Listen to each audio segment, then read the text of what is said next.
Hola amigos, ¿qué tal? Bienvenidos a esta nueva emisión de Diálogo. Un saludo cordial desde Beijing, soy Jia Ping. Nuestro entrevistado de hoy es un importante sinólogo cubano, quien ha estado la mayor parte de sus 75 años vinculados a China. Además de haber estudiado en este país asiático en los años 60, tuvo ricas experiencias al trabajar en China como periodista y diplomático respectivamente. Se trata del señor José Luis Robaina, investigador del Centro de Investigaciones de Política Internacional de La Habana. Recientemente, nuestra corresponsal en Cuba, Julia Chi, entrevistó al señor Robaina. Veamos cuáles son sus historias con China y sus comentarios sobre el desarrollo de este país asiático. Hola profesor, muchas gracias por darnos la entrevista. Usted tiene profundas relaciones con China, estudió la lengua y la historia de China y luego trabajó ahí como periodista y diplomático. También ha dedicado mucho tiempo al estudio de Asia, especialmente sobre China. Entonces, ¿qué significa China para usted? Yo me vinculé directamente con China en septiembre de 1963, cuando fui a estudiar idioma en Pekín, con el objetivo de pasar luego a la Universidad de Pekín para estudiar historia de China. Desde entonces hasta ahora han transcurrido 59 años. Quiere decir que yo he dedicado toda mi vida a trabajar, a vincularme, a querer a China. Sencillamente. 59 años es casi toda la vida adulta mía. En China estudié, en China después trabajé como corresponsal de prensa latina, después trabajé como diplomático, como funcionario del partido iba todos los años varias veces, o atendía aquí delegaciones de alto nivel de China. En definitiva, toda mi vida he estado vinculada a China. Es obvio que todo eso ha sido posible porque hay un gran respeto por China, por su cultura, por su historia, por su gente, por su manera de ser, por su manera de pensar, de analizar los fenómenos. Siempre me interesó mucho eso. Y hasta ahora ha sido así y va a seguir siendo así. Mientras yo tenga lucidez, seguiré vinculado a este país tan grande y tan importante. Después de tantos años de estudio sobre China, ¿qué piensa usted acerca del desarrollo y los cambios que ha experimentado China en los últimos 10 años? En los últimos 10 años, el presidente Xi Jinping ha impulsado lo que yo llamé en un trabajo mío el tercer gran salto adelante. Primero está el que le dio el presidente Mao, después el compañero Deng Xiaoping, y después está el que comenzó en esos primeros 10 años el presidente Xi Jinping. Trascendentales, porque es el momento en que China ya se convierte en una gran potencia mundial. Ejemplo, muchos. Eliminación de la pobreza, 800 millones de personas. Eso no tiene comparación en la historia de la humanidad. No tiene. Como pasaron 800 millones de personas, varias veces la población de Estados Unidos o de América Latina, en tan poco tiempo relativo, pasar a un estatus de más bienestar. Ese es un ejemplo. La estrategia de la ruta de la seda marítima, terrestre, verde, sanitaria, polar, que comienza anunciada por Xi Jinping en el año 2013. Eso es una estrategia sin comparación posible, ni en la historia ni en la realidad actual.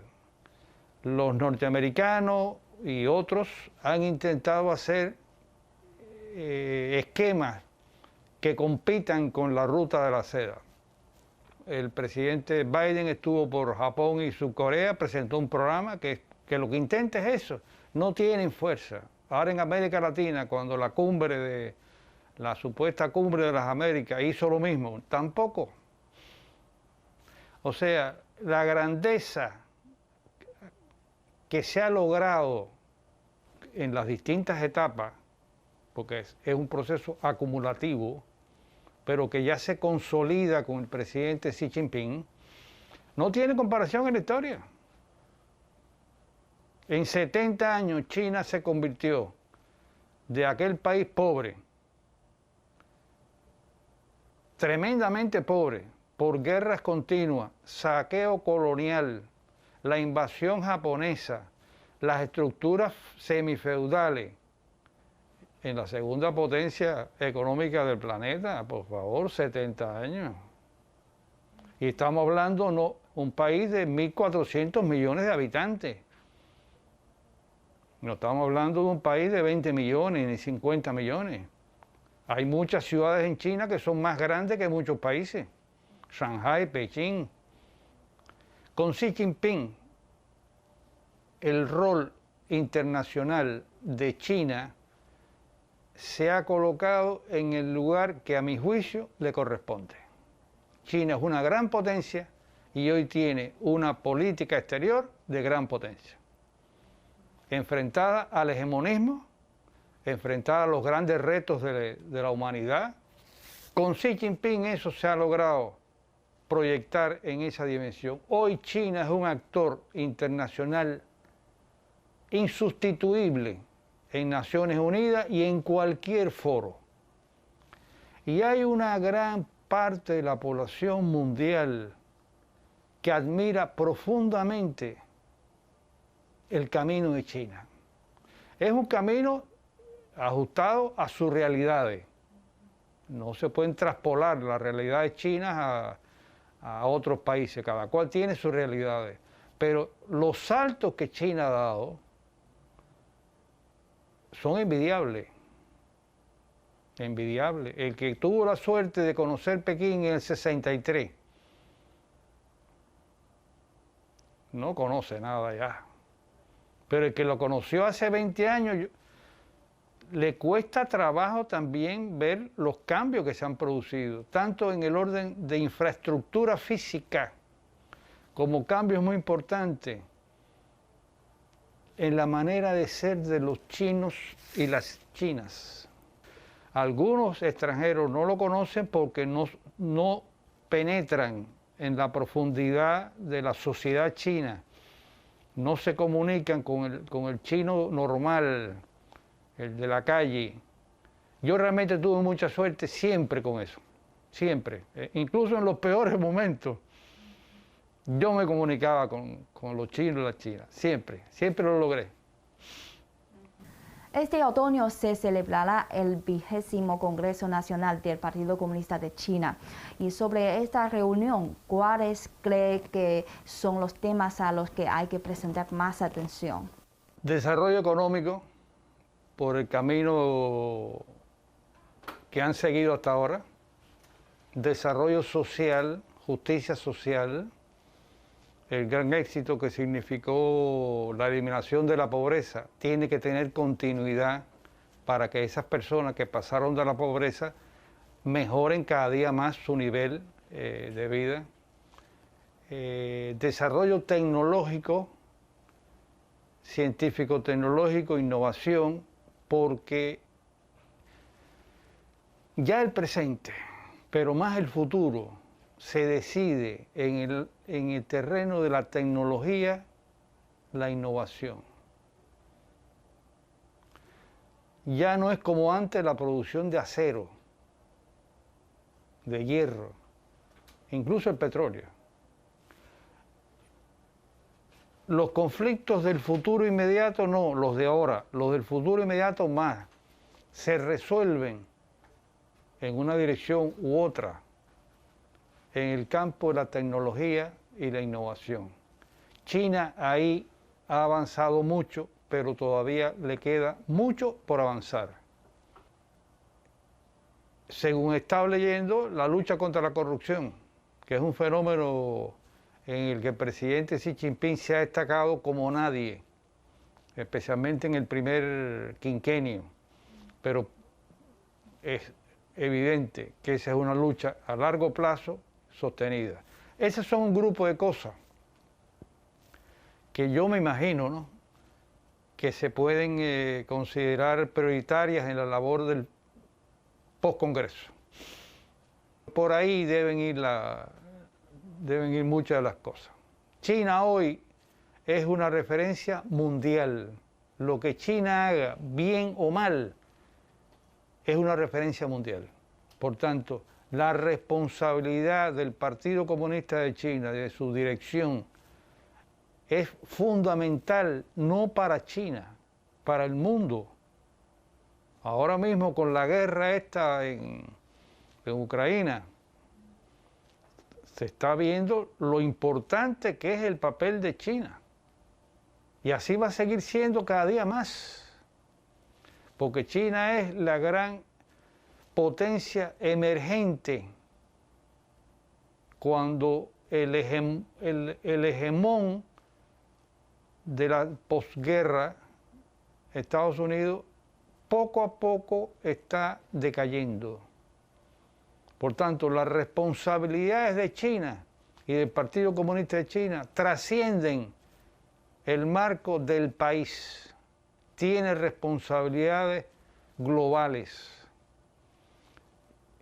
Y con la ruta a la seda, el ejemplo de la eliminación de la pobreza, una política internacional muy dinámica, muy combativa.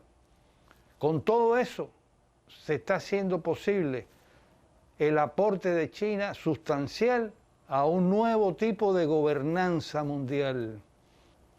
China le está demostrando al mundo con la ruta y con los proyectos que avanzan con la ruta que es posible establecer relaciones de cooperación, de inversiones, sin hegemonismo, que es lo que ha caracterizado a Estados Unidos y los otros metrópolis neocoloniales, imponer su voluntad. China tiene en América Latina, por ejemplo, decenas de proyectos, pero no ha habido nunca denuncia de presiones políticas para acceder a préstamos chinos, ayuda china, tecnología china. China considera los derechos a la subsistencia y al desarrollo como los derechos humanos primarios y básicos. Y mejorar la calidad de vida de las personas ha sido un objetivo por el que el gobierno chino ha trabajado durante muchos años. ¿Qué opina usted de la evolución de China en el ámbito de los derechos humanos? Cuando se incentivó la campaña occidental, británica en particular, contra China a propósito de las protestas en Hong Kong,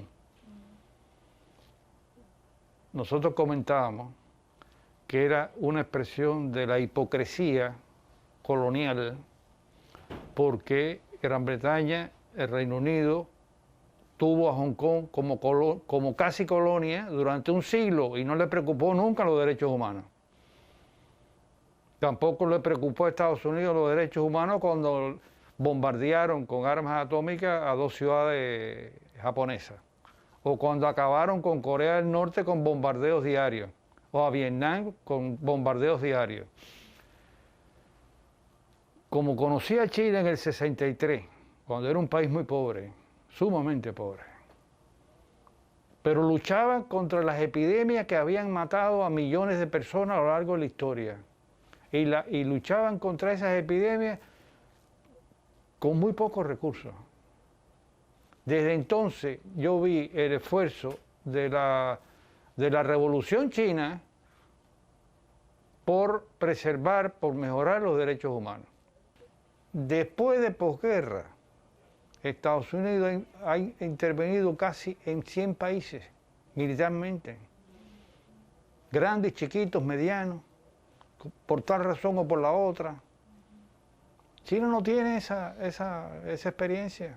China lo que ha hecho es ayudar. En los 60, que yo estaba ya estudiando, China dio tremenda ayuda a África, que en ese momento se estaba descolonizando. Hicieron ferrocarriles, industria. Hoy China es la principal socio comercial de África. ¿Quién colonizó a África? ¿Quién acabó con los africanos? las metrópolis coloniales europeas y Estados Unidos después, Francia, Reino Unido, Bélgica, eso lo sabe cualquiera que lee historia. Yo creo que sí, que China, entre los puntos de desarrollo que ha aportado al mundo, está el avance en el tema de los derechos humanos verdaderos. Verdaderos. Yo creo que China en eso ha logrado y sigue logrando, en materia legislativa, en materia de derechos laborales, en materia de derechos políticos, dentro del sistema. En todo eso se ha avanzado, lo que no quiere decir que no quede espacio todavía para seguir avanzando. El avance en todos esos sectores es una lucha constante, es una lucha que no termina. Y yo creo que China ese concepto lo tiene claro y avanza todo poco a poco en ese camino. En el ámbito económico, China ha presentado algunas novedades en los últimos años. Por un lado, la optimización constante de su estructura industrial y la promoción de la innovación y la fabricación de alta gama. Y por otro, la apertura activa de sus mercados y la optimización de su entorno de inversión. ¿Cómo ve estas novedades en el desarrollo económico de China y cuál es el impacto de estas medidas en la economía mundial? Desde principios de los 80, fines de los 70, China comienza el proceso de reforma económica y apertura al exterior. Y han ido por etapas. Comenzó con las reformas en la agricultura y poco a poco eliminando las comunas, ir estableciendo el sistema de usufructo. De ahí a estas nuevas medidas ha habido un gran cambio en un corto tiempo, en un relativamente corto tiempo. ¿Por qué? Por el desarrollo económico-tecnológico que China ha logrado. Han sido etapas, habrá más después, que van en un mismo camino, la optimización de la fuerza económico-tecnológica de innovación de China, porque ahí es donde se decide el futuro, tanto en términos de mercado como en términos de tecnología, en términos de innovación, ahí se decide el futuro. Y las autoridades chinas ahora, en esta etapa, ya no es la etapa de los 80, lo que están es optimizando especialmente en los puntos que todavía son o débiles o insuficientes, porque hay áreas tecnológicas en que China se ha desarrollado mucho, por ejemplo la espacial. Lo de la espacial es increíble. Ese país que hace 70 años era un ejemplo de pobreza y de miseria y de todo, hoy tiene estaciones permanentes en el cosmos. El impacto. China hoy es el primer socio comercial de yo no sé cuántos países. En África es el primer socio comercial. En América Latina es el primero o el segundo de la mayor parte de los países. Tremendos intercambios económicos con Estados Unidos, con Japón, con Corea del Sur, incluso con Australia. Incluso con Australia. ¿Qué quiere decir? Que es una fuerza económica global, pero que lleva en su funcionamiento la filosofía de un tipo nuevo de gobernanza mundial. Enseña cosas útiles para otros países que estén en procesos similares, que pueden seguir o no esos caminos.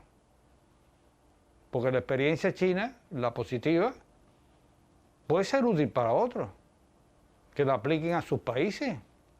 No todos los países son iguales, ni están ubicados en el mismo lugar. No es lo mismo ser un gran país del tamaño de China que un país pequeño. Pero hay experiencias de China que son útiles. En un momento en el que la globalización está siendo cuestionada, ¿qué importancia tiene el concepto de China de una comunidad de destino compartido? ¿Y cómo valora el papel actual de China en el desarrollo del mundo? La comunidad de destino compartido es pura filosofía china, pura. Es comprender que en este momento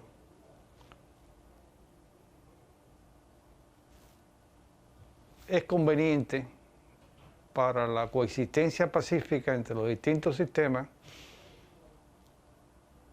y evitar guerras y cosas así, plantear políticas de destino compartido. Pura filosofía china. Pura filosofía china. No es decir, nosotros queremos ganar todo y ustedes no van a ganar nada. No, vamos a ganar todo. Vamos a ganar todo, incluidos ustedes. Yo creo que es una política positiva de coexistencia, de desarrollo civilizado, en que todos los factores ganen, en una perspectiva histórica en que poco a poco se impongan nuevas reglas de gobernanza. En los últimos años, la cooperación económica y comercial entre China y América Latina ha avanzado de forma constante. América Latina es un importante participante en la iniciativa de la Franja y la Ruta, y China y Cuba han firmado el Plan de Cooperación para la promoción conjunta de la Franja y la Ruta. La cooperación de China con América Latina es muy amplia en los ámbitos como la energía, la ciencia y la tecnología, etc. ¿Qué papel cree que desempeñará China en el desarrollo de los países latinoamericanos? ¿Y qué importancia tiene la cooperación entre China y América Latina para esta región? China se ha convertido en la primera fuerza económica, comercial, tecnológica de inversiones de América Latina. En algunos casos el primer país, el primer socio, y países importantes como Brasil, Perú, Chile. En algunos casos segundo socio después de Estados Unidos, primer socio inversionista. Antes de esta etapa, China siempre tuvo relaciones con muchos países de América Latina, desde el 73, que la estableció, bueno, 61 con Cuba y después con Chile de Allende, el presidente Allende. Después siempre hubo relaciones políticas con más o menos nivel, algunas económicas, pero desde el principio del siglo hay un salto que empezó en el área de fuentes energéticas, minería, que eran productos que a China le interesaban, pero hoy abarcan todo. Hoy China es la primera fuerza económica de Estados Unidos, de América Latina y algunos países del Caribe. Por eso es que Estados Unidos está tan preocupado con eso. Porque en general esas relaciones de China con América Latina en el orden económico no pasan por imposiciones políticas, tipo Fondo Monetario Internacional, tipo directamente Estados Unidos, sino por una relación de destino compartido, como decíamos ahorita, y de diálogo entre las partes. Las autoridades chinas han hecho un gran esfuerzo, no solo en lo estrictamente económico para desarrollar con América Latina, sino en términos políticos para desarrollar todo el complejo de mecanismos que den lugar a una relación cada día mejor. China puede dar tecnología, China puede dar desarrollo en términos científicos, técnicos, innovación. China es obviamente un gran mercado, Pero el asunto no es exportar bienes primarios, como ha sido hasta ahora, ya sean mineros, grano, plátano, trigo.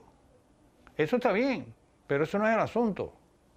Hay que pasar a otras cosas más complejas que se están pasando. El año 2022 es de gran importancia tanto para China como para Cuba.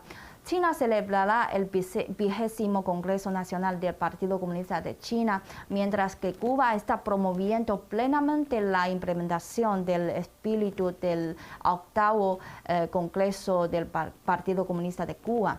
El año 2022 también marca el 175 aniversario de la llegada a Cuba de los primeros chinos, lo que inició la cooperación y el intercambio entre ambos países. ¿Cuáles son sus expectativas para el desarrollo futuro de estas relaciones entre China y Cuba en esta coyuntura? La Revolución Cubana, inmediatamente que triunfó, envió a uno de sus dirigentes más importantes, Ernesto Che Guevara, a Pekín, en una visita que fue recibida con mucho cariño por el presidente Mao, por Zhou Enlai, por Chen Yi, mariscal Chen Yi. Desde entonces hasta acá ya la relación Cuba-China es muy larga. Ha sido siempre una relación políticamente positiva, muy positiva. Estamos ahora en una nueva etapa, en que el desarrollo político entre las dos partes está a un nivel más alto, de total coincidencia, de total coordinación en los organismos internacionales. O sea, el área política yo creo que estamos en nivel más alto. Ahí hay mucha reserva en el orden comercial, en el orden tecnológico, en el orden de la innovación. Hay algunos proyectos cubanos allá y chinos aquí, muy interesantes. En China hay 4 empresas mixtas de biotecnología. Hay una que está trabajando una vacuna para todos los coronavirus. Eso se dice fácil, pero eso significa millones de vidas humanas salvadas. Cuba está con cifras mínimas del COVID. Cuba creó 5 vacunas, ya 3 operativas. Ningún país subdesarrollado las tiene. Pero además hay países desarrollados que tampoco la tienen. Cuba tiene 5. 3 operativas. Yo pienso que en el orden económico, de cooperación económica, tecnológica, de innovación, está el futuro con China. Que ahí hay que encontrar los caminos que nos permitan saltar los escollos actuales y proyectarlo hacia el futuro. Pero siempre la relación política con China en Cuba será privilegiada. Somos hermanos en términos de filosofía política, de dirección de los partidos comunistas respectivos, de coincidencia en las luchas internacionales. Ese futuro es totalmente seguro, estable, eso no cambia. Ni allá yo sé que cambia, ni cambia aquí. Eso es estable. Muchas gracias.